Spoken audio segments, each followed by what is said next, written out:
Thank you so much for watching. For washing, if you're doing that as well. Good luck to you. All right, we all must maintain hygienic standards, certainly on this program.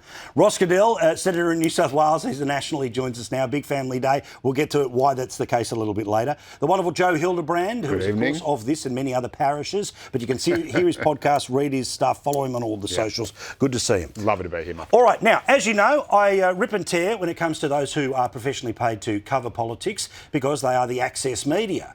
Well, today, they didn't do what the Prime Minister wanted. They actually followed up, not once, not twice, but a couple of nasty questions on a topic the Prime Minister didn't want to talk about, the Minister for Freebies. You're running the country. Do you think there should be a review to see if these arrangements are in line with community? Why don't you make all bureaucrats fly economy on flights under 3 hours, as recommended by a review that found this would save $4 million a year? Well, I haven't seen the review. Clients, Queenslanders who'd been hoping for a Christmas gift, but instead heard from the Grinch. What's your response to that? Two judges have now found that Fiona Brown and Lyndall Reynolds were falsely accused of covering up a rape claim, and your government's refusal to apologise to them. That's a process. What a laugh. What a laugh. Now, polls tell us that the Prime Minister is, of course, in an even stronger position than he was post-election, which, of course, was even stronger than even he would have thought was going to be the case at the start of the year. But, Joe, why don't they get it about this particular one, right? Why is sorry so hard?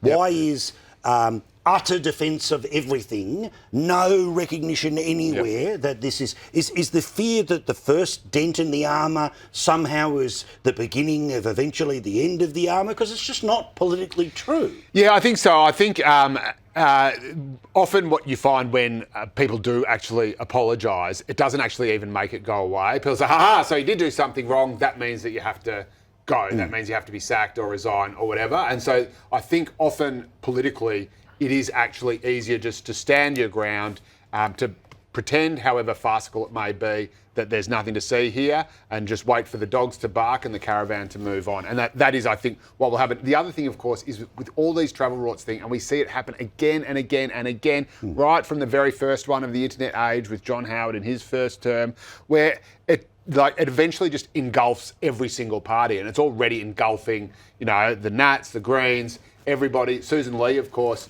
can't really go on the offensive because she had her own one. But I think she can, because she can say, when I did the wrong thing, I got kicked to the back of the bus. Yep. That's what I expect. So I think there was a virtue in that for her, but she didn't go. Yeah, no, I think once you do that, you just have people combing through every single MP, and like you say, it's only a rort if you're not in on it, and they're all in on it. Well, I'm just channeling the dear Richo here, of course, one of his great lines. Now, Ross, can you give people just a little bit of a sense here, right? As a bloke who obviously has a responsibility across an entire state, you're flying here, you're flying there, but some of the choices that you make, where you just turn around and you just go, no, obviously not this one, right?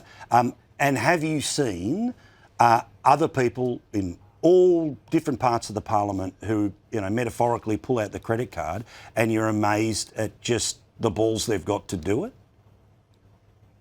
Well, it's everywhere. But just because you can do something in the rules doesn't mean you should. I went looking for metaphors today, and apparently I can get on a horse and ride drunk in New South Wales. Doesn't mean I should do that. And that's what we find is that integrity of sitting there, of people saying, hey, that's not good. And it's hard, mate. I had to go to the back of Burke, literally the back of Burke, out to Louth to look at a weir because I'm water shadow.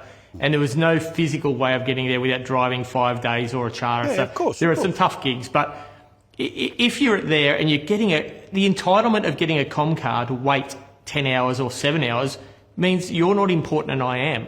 And that's to not do it once but do it twice. Those decisions of entitlement are what we really got to watch out for. And I see it all the time, just in the little things. If you sit either at the House of Reps or the Senator's entrance and you watch the people that walk through security because they've got the badge of entitlement on, not even give a damn because they think they can.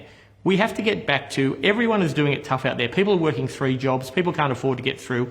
Everyone's job has some problems. And if you think you can get away with something, so you do it, that's not reasonable. You shouldn't be there if you're entitled. As soon as you think you deserve to be in Parliament House, you should be getting out of the way. And I'll make stuff up. So I'm sure sometimes someone will play this clip back in the day when I stuff up a travel claim or I do something like that. If you can't say Yep, I stuffed up. Here's what I'm going to do. Just move on.